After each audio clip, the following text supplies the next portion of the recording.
Coming up, SpaceX. SpaceX. And we'll be talking about SpaceX. Stay tuned. Tomorrow begins now.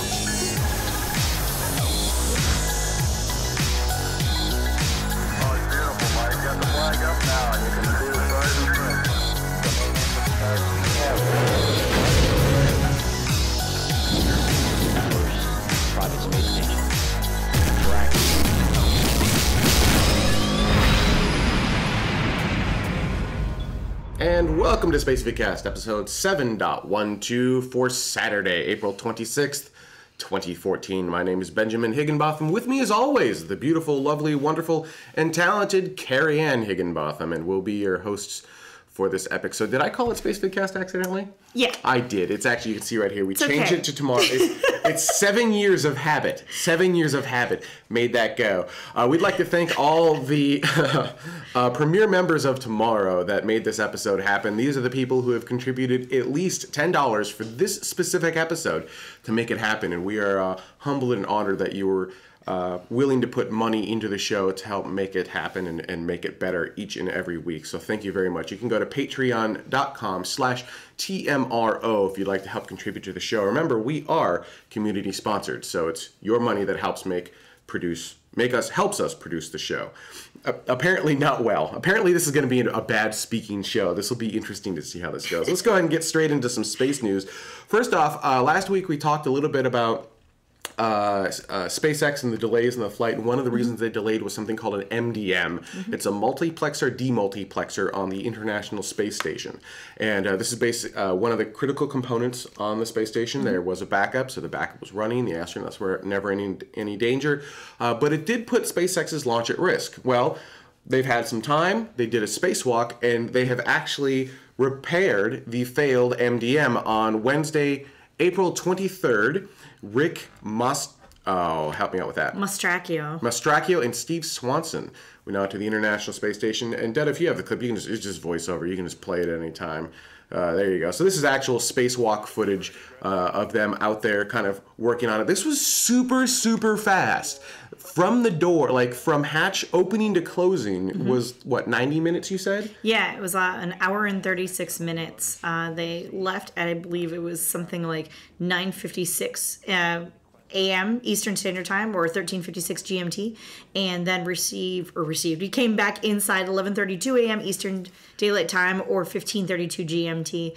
The other thing of note about this particular spacewalk is that since the incident with the water filling one of the astronauts' spacesuit's helmets, which was in July of last year. Right, we covered that, yeah. Yeah, this is, officials have barred spacewalks for routine maintenance tasks. So it had to be really, really important to go outside, essentially, and do this. Right. Was the only reason that an EVA was allowed. Actually, this was known as one of the Big 12, I'm air quoting, Big 12 spacewalks that they prepare for on the ground in advance, one of those main big critical spacewalks that they may have to do. So they were prepared, they did it.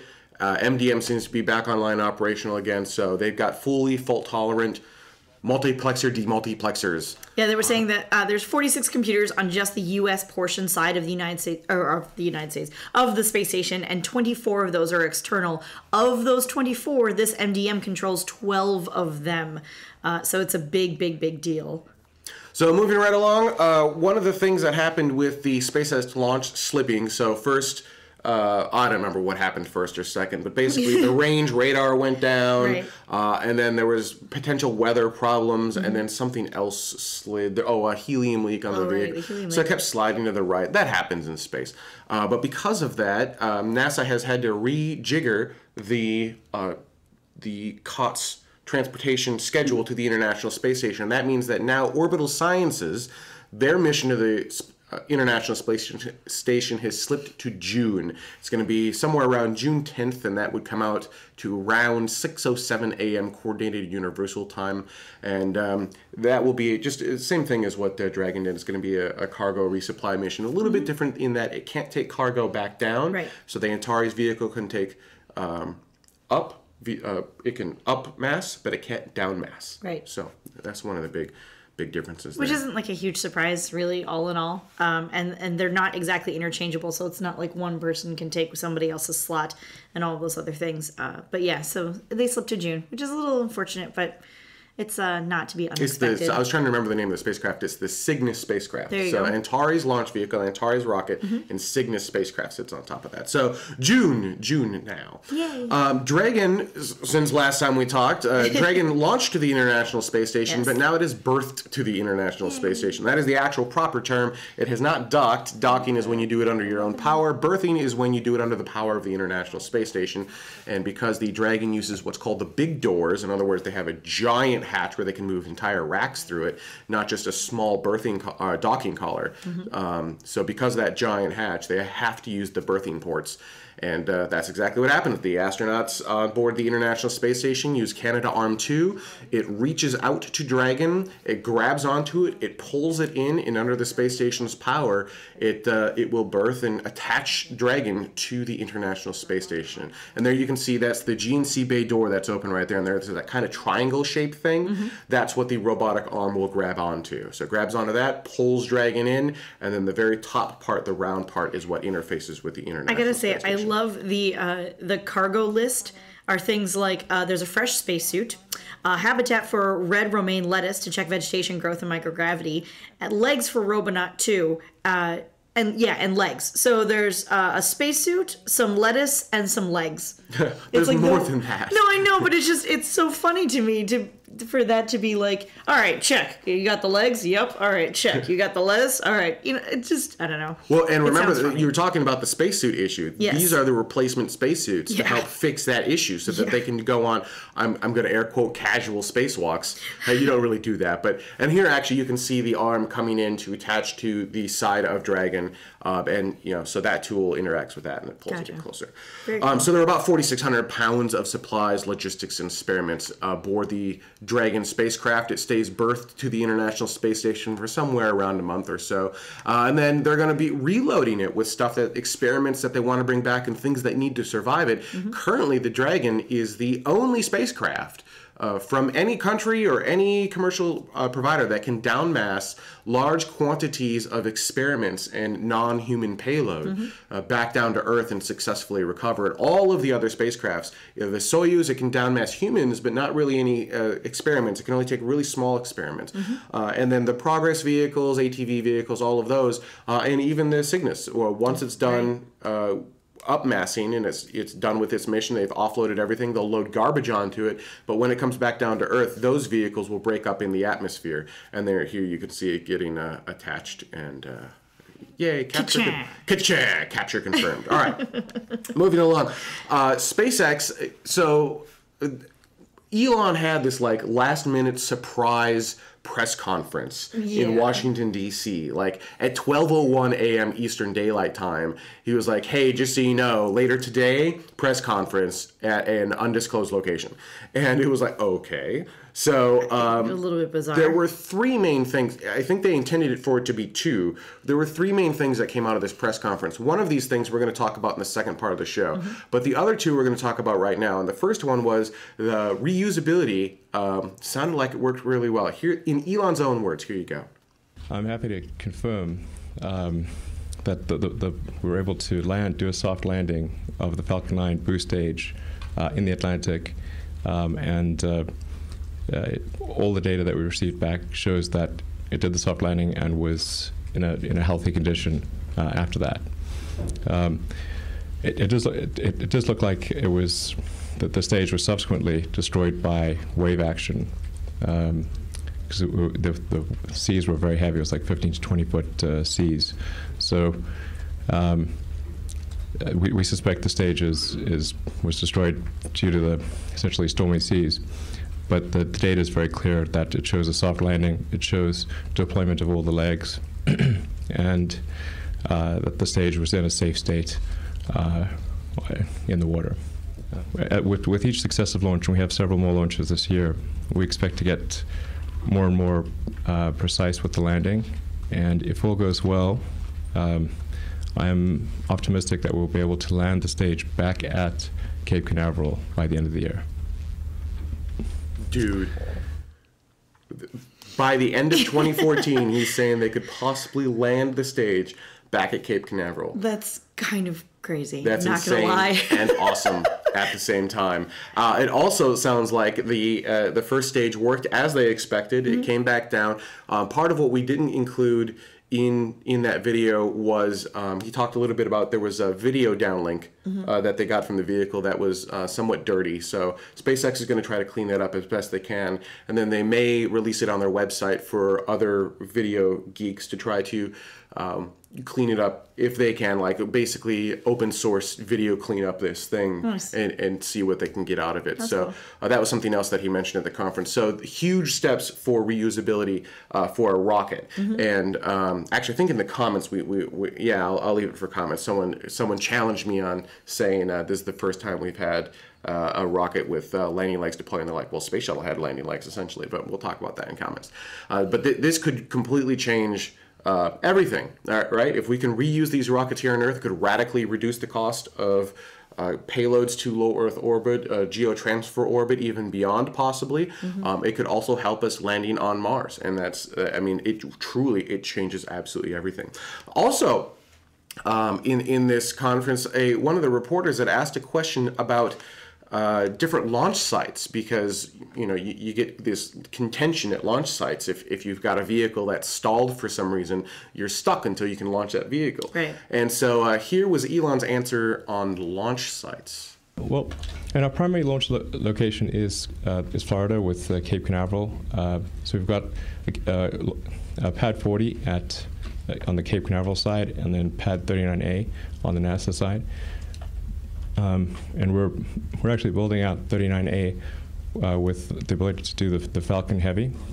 So probably the first Falcon Heavy launch will be out of the 39A pad, which is really an amazing pad with incredible history. It's where Apollo 11 launched from.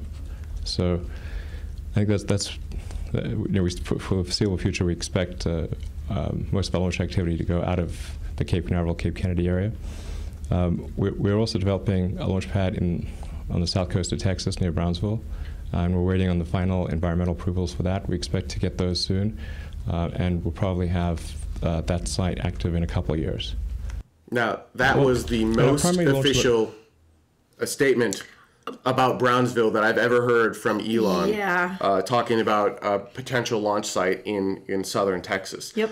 So that would bring the launch sites to Space Launch Complex 4E up in Vandenberg, Space Launch Complex 40, which is where they launch from right now. They just signed the lease for Space Launch Complex 39A, as he mentioned, which is the old Apollo and shuttle launch site. I'm super excited for that. That's going to be awesome.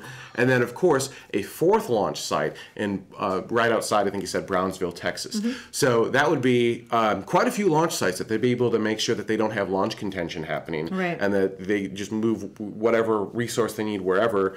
And awesome. I with the exception of Vandenberg, right? Vandenberg's going to be for polar orbits essentially, right. But you could use 39A and 40 kind of as back and forth sort of thing, and then you could also potentially use Brownsville is just another area, because they're all kind of around the same equilateral.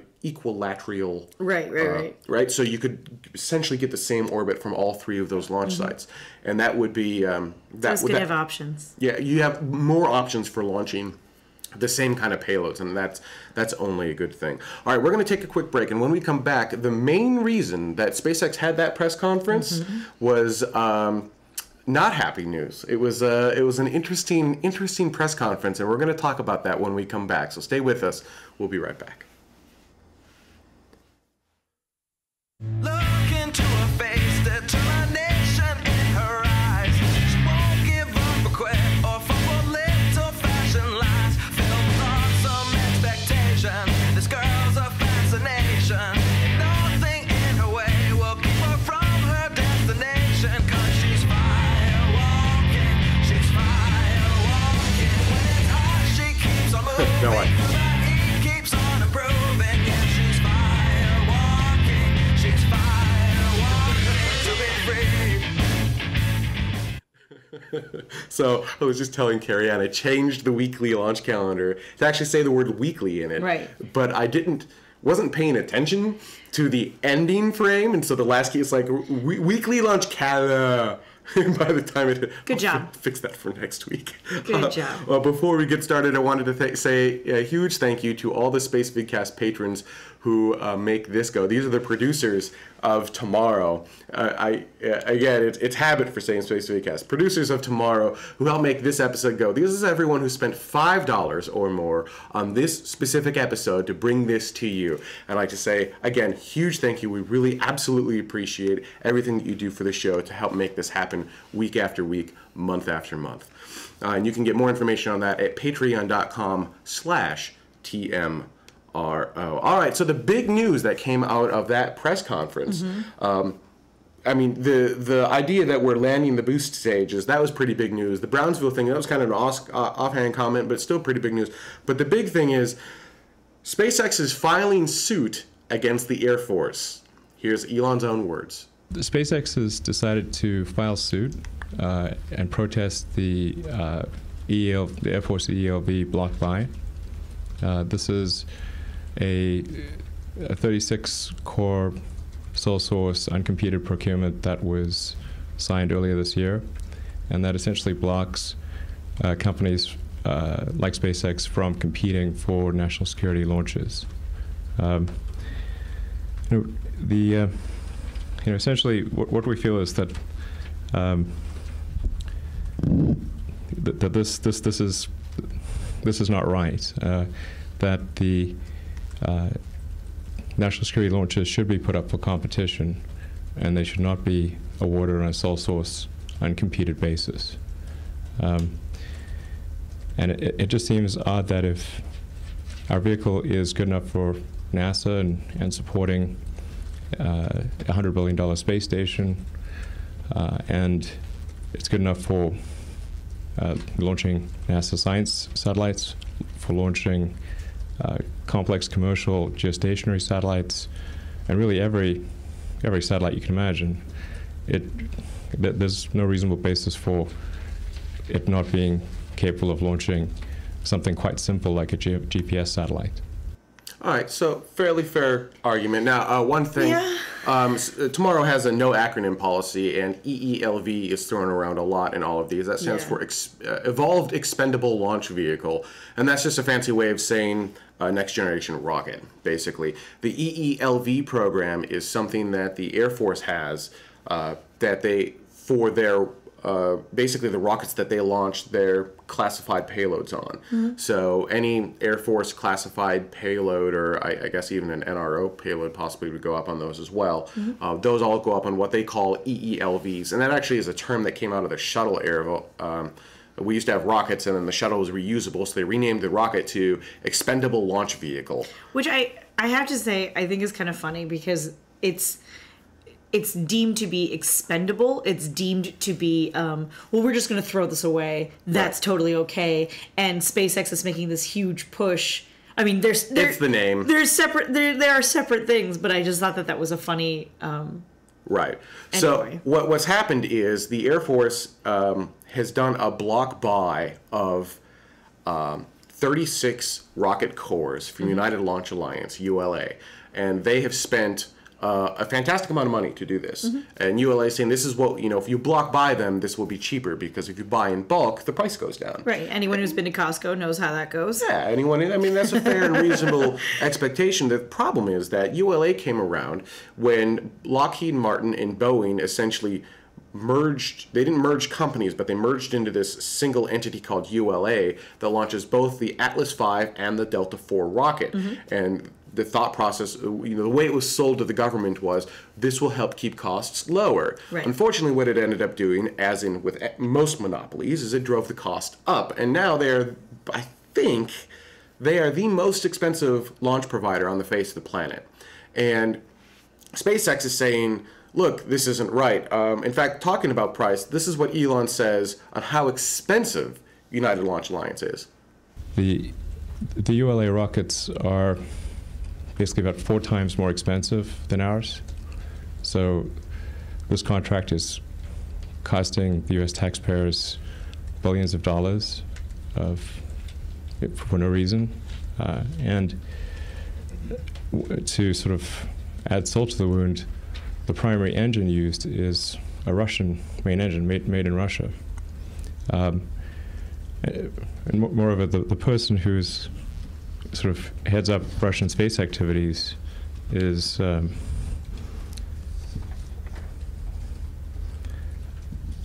Dmitry Rogozin, who's on the sanctions list. So it seems pretty strange, like, how is it that we're sending hundreds of millions of US taxpayer money at a time when Russia is in the process of invading the Ukraine? And it would be hard to imagine some way that Dmitry Rogozin is not benefiting personally from the dollars that are being sent there.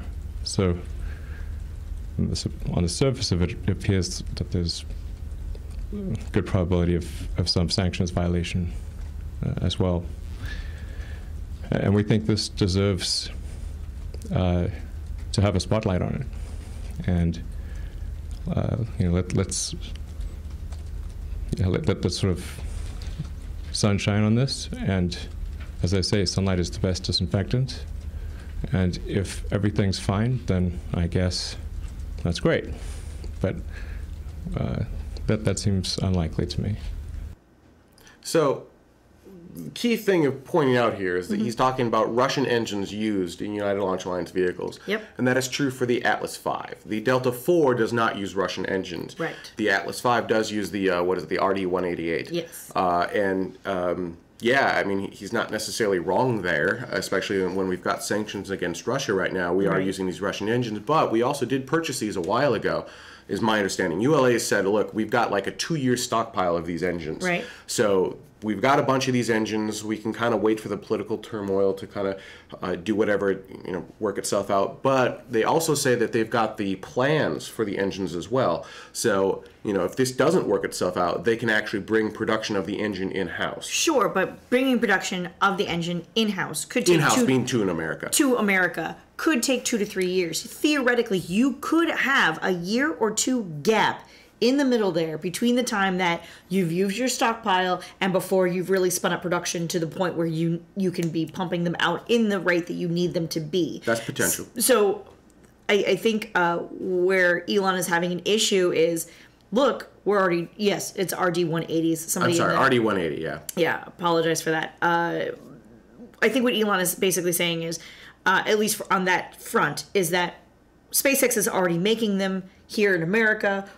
They're already doing it. They're already doing it at a fairly reliable rate. All of those things are not an issue when you're talking one engine to the other engine. And why sort of risk it to a certain extent? Why be pumping money into, or potentially pumping money into a political war zone isn't the right word. But it is some shaky ground, I suppose, in that. In that aspect. And yes, absolutely, they could bring production to America, pardon me. But again, that if they're not already doing it, if they haven't already started taking those baby steps to make that an actual thing, there could be a block in there, a year or two, which doesn't seem ultimately like a long time, but could really be, that could be 10 launches, that could be 20 launches theoretically. Of just the Atlas V. Of just the Atlas V. Now, the V. Atlas V is United Launch Alliance's low-cost launcher, right? The Delta IV is their more expensive, heavier launcher. Right. Interesting thing, Aerospike mentioned that the American RD-180s expect to be twice as expensive as the Russian ones. Now, I don't have a source for that. I'm just reading from the chat room, but I could totally see that happening, right? Yeah. Just ULA doesn't seem to be the most efficient entity on the face of the planet, and I can see the cost. Sure, but then again, if you're going back from the Air Force's point of view, if you're going back to, hey, ULA has X amount of launches under their belt, SpaceX only has, 9 Falcon 9 launches under their belt, and dates kind of have a tendency to keep moving to the right. Maybe that's an issue, but still, if you look at the first 9 to 10 launches that ULA has under their belt, I don't know what those timelines look like. Maybe they were perfectly right on. And No, most rockets have issues. Sure. Well, ULA. See, it's tricky because you've got ULA being formed after the formation of these rockets. Right. So it's not the same. Sure, but even if you go back to the original time that these, the first 9 launches of the Atlas rocket, what did those look like? What do those timelines look like versus the first 9 of SpaceX's? But ultimately what it comes down to, which I think is kind of Ben's point and Elon's point, is that Elon just wants to be able to compete. This feels like a huge shutout. It's like SpaceX is going to be qualified to compete within months. We're not talking years, months. So by the end of this calendar year, SpaceX will be certified to be able to compete.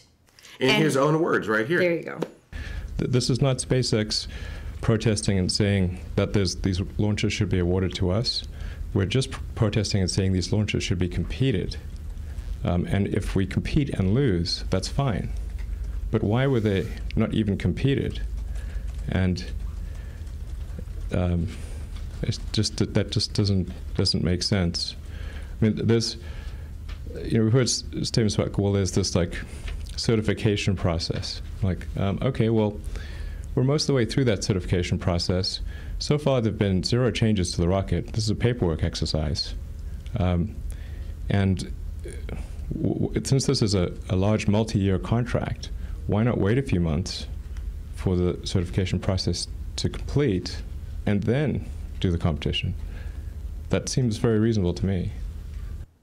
Yeah, and I would agree. I think what this is politics at play before SpaceX, right? SpaceX is trying to fight the politics. This is the politics at play.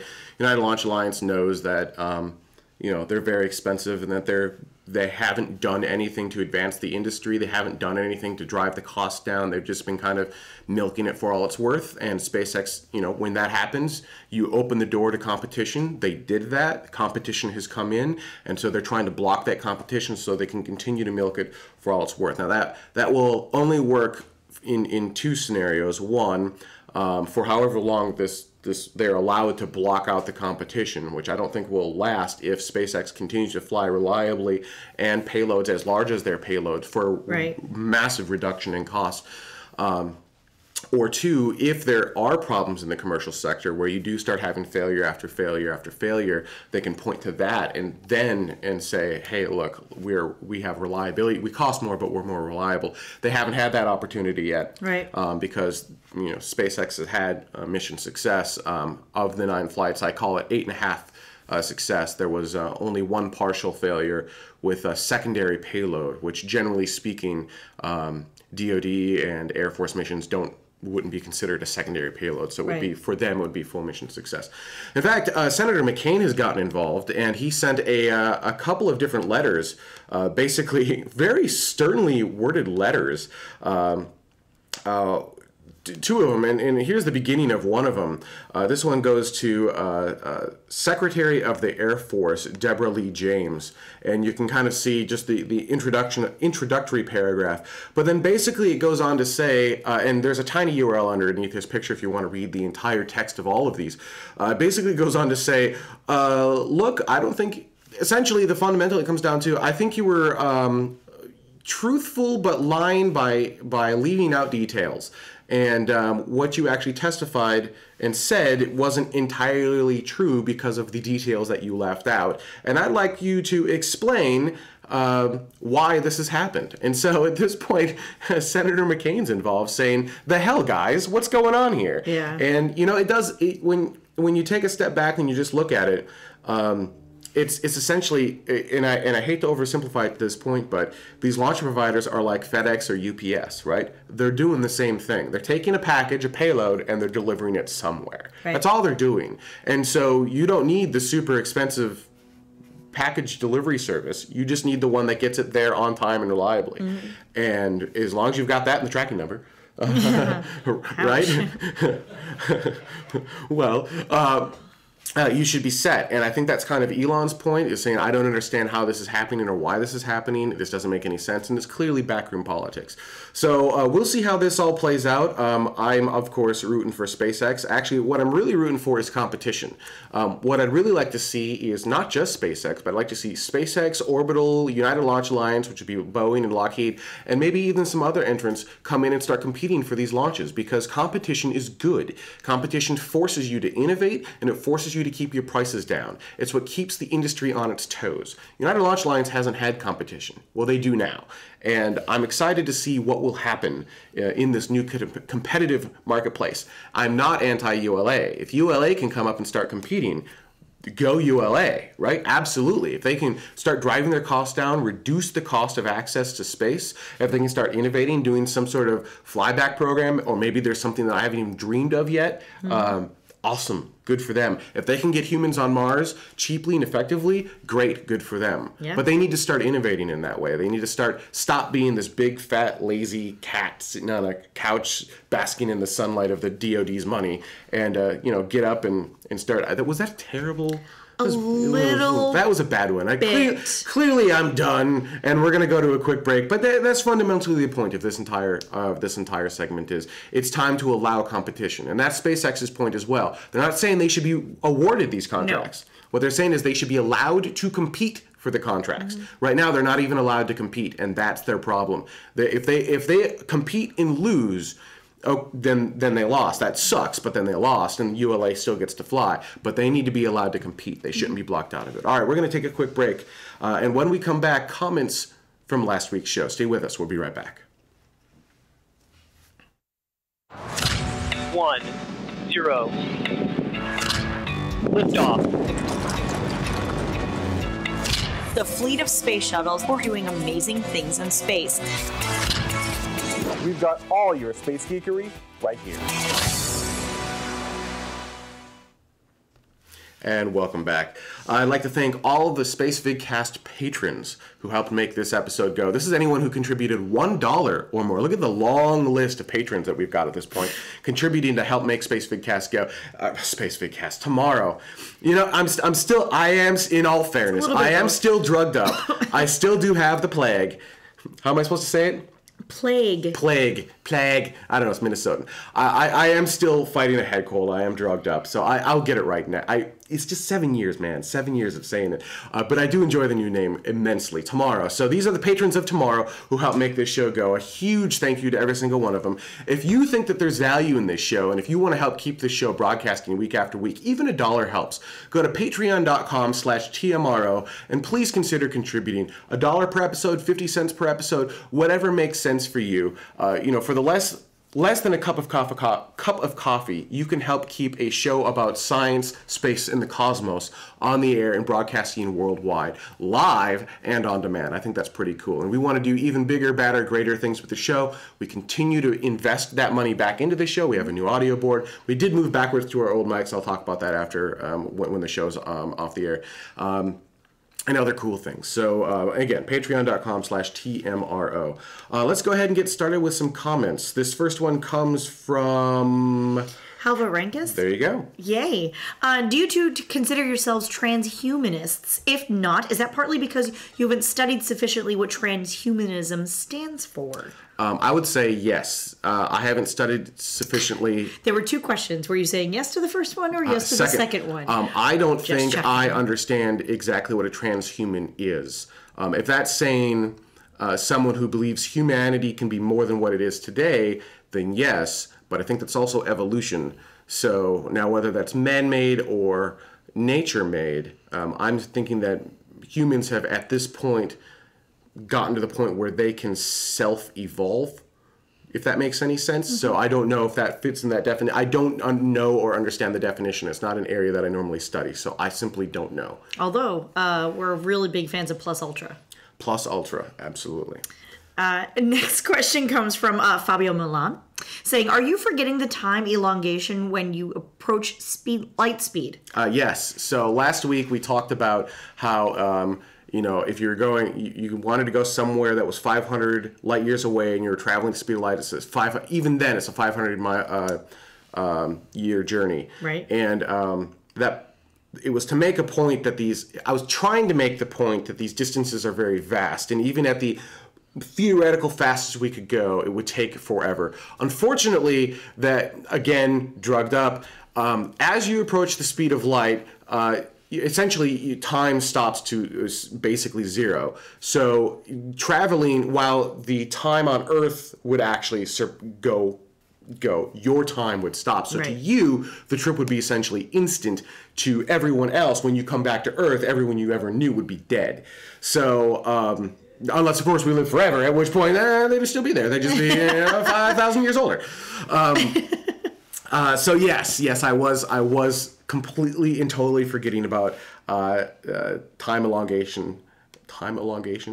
Sure. Time duration. Sure. Yeah. I mean, we'll go with that. Yep, absolutely. Right. So yes. But that wasn't the point. The point was vast distances, even with our fastest spacecraft.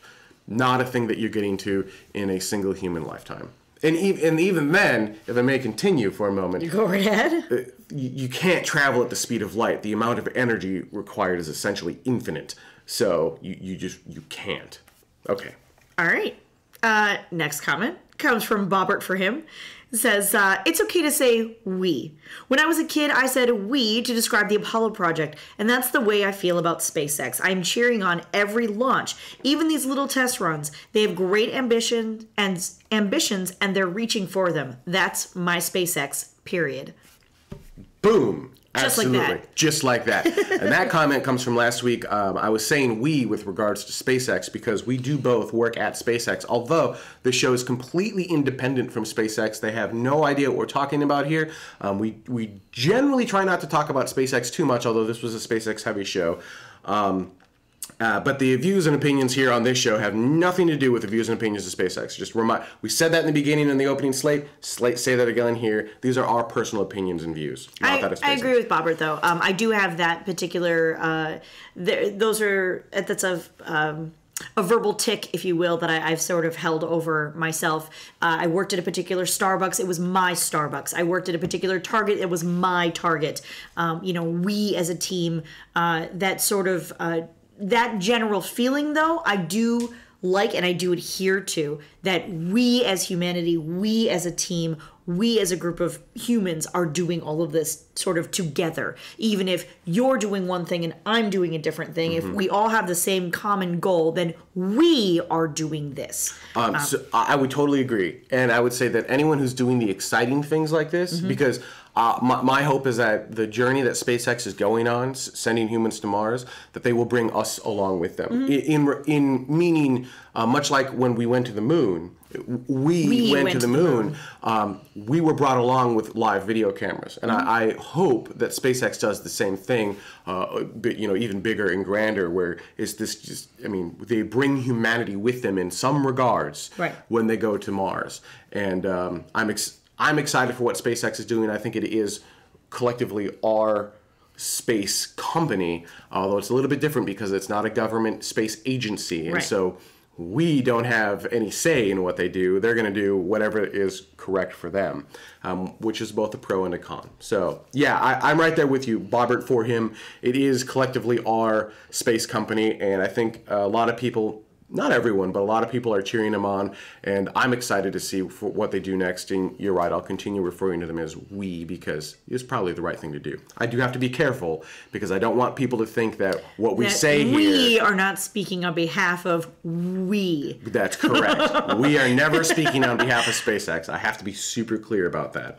All right, next one. Next one comes from Soft Rockification, I hope I'm saying that correctly, saying, I'm sure that both the U.S. and Russian space shuttle had landing legs. Okay, so that's what I was talking about earlier in the show, the comment. They did not have landing legs, they had landing gear. And the difference is, with the space shuttles, Buran and the space shuttle, which are essentially basically the same thing, they would come down and they had no engine, so they bleed off energy, and then they land on a perfectly smooth and straight runway, and then they send out some chutes, and that runway had to be there in order for them to land. Here's the key difference. With landing legs, we don't need a runway. Right. So let's just say, for instance, you're going to, I don't know, let's just pick a random place, Mars. Okay.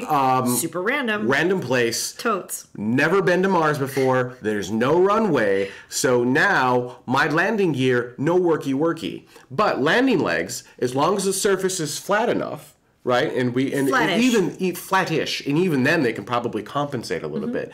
Flattish. They can land on that surface. And that is the key difference here is they don't need a preset landing area. At least we don't think. They haven't successfully recovered a stage yet. So Well, and the other thing to think about is the differentiation between landing gear and landing legs is the mobility. Landing legs are, once they come out, they are stiff, they have pads, they come down, they touch down, that's it. Landing gear, they come out, they have wheels, and they continue to move. Landing legs don't do such things. I mean, it's oversimplification, but kind of like Ben was saying, that there's no runway needed. There isn't a landing pad even needed. That it's just flat-ish or so. You can come down and you stop. You don't come down and kind of wiggle around a little bit or roll around or anything along those lines. dilation, that was the word I was trying to remember earlier. Nice. Time dilation. Time dilation. It's in there somewhere. There's an irony that it took that long for me to remember time dilation. Just getting there. One last comment comes from Time Like a One, saying that, well, thank you for Benjamin for highlighting that. Now I can't read it. I'm sorry. I appreciate that. I'll keep bashing government because government is filled to the brim with people who know nothing about how to solve technical problems. And in a technological world, we need more people who can solve technical problems. Okay. True-ish, but I will argue, especially if you're in the United States, that you elect those officials. And so if you're electing people who don't understand how to solve technical problems, that's the thing you believe they need to be able to do, then shame on you. And if you're like, well, I didn't vote for them, then a majority of people disagree with you. And that's how the government in the U.S. essentially works. I oversimplified that, but you get the idea. And many people can argue, and please do in a civilized way in the comments. In a civilized way, please feel free to disagree. But do we need senators who understand technology? I'm not sure that that's correct. They need to understand the implications of technology. Yes. And how it weaves with society. But they don't need to understand the technology itself. They don't need to understand how TCP/IP works. Right. They just need to understand that the internet is a utility that everyone should have access to. Yes. Right? Yes. There's always the saying of a great leader knows how to delegate. Yeah, sure. Right. Yeah. That the head person, the leader, doesn't do all of the things, but they know how to delegate. They know who best to assign to those things. They know, when they need to delegate, all of those sorts of ideas. And I that's how I sort of view the United States governmental system. So Ben at that point is right, because if you feel as though the people who are in the power are not the right ones there, then remove them. Yeah, Get rid of them. Don't let them be in power anymore. That's kind of the how thing. the system works. Again, made that sound a little simpler than it is, but you get the idea. And actually, as Chris Radcliffe brought up in the live chat room, we do have a Reddit subreddit now at reddit.com/r/TMRO, and that's a great place to have civilized debates. And then the good comments flow up to the top, the bad ones flow down to the bottom. And I highly encourage you to check it out. Post stuff that is related to potential future stories, things that you are interested in. Maybe it's space related, maybe it's just how we get on Mars, maybe it's not space related, but something about tomorrow. Maybe it's about how if you split an atom in half and it wiggles. And maybe it's transhumanist related. Sure, whatever. I mean, it's a great place for you to comment on things that are interesting and will help push humanity forward and move the human race to tomorrow, as it were. All right, I'd like to thank everyone so much for watching this week. Again, patreon.com/TMRO helps keep the show going week after week. Hopefully we fixed the audio issues a little bit. We brought back the old microphone. We'll talk about what happened in post-show. For those of you who are watching live, stay tuned. After Dark is up next. If you are not watching live and on demand, remember, we do the show live every Saturday at 2100 Coordinated Universal Time. We'd love to see you here. It's great to have these guys in the chat room, and you get to hang out with us after the show. So thank you guys so much for watching. We'll see you next week.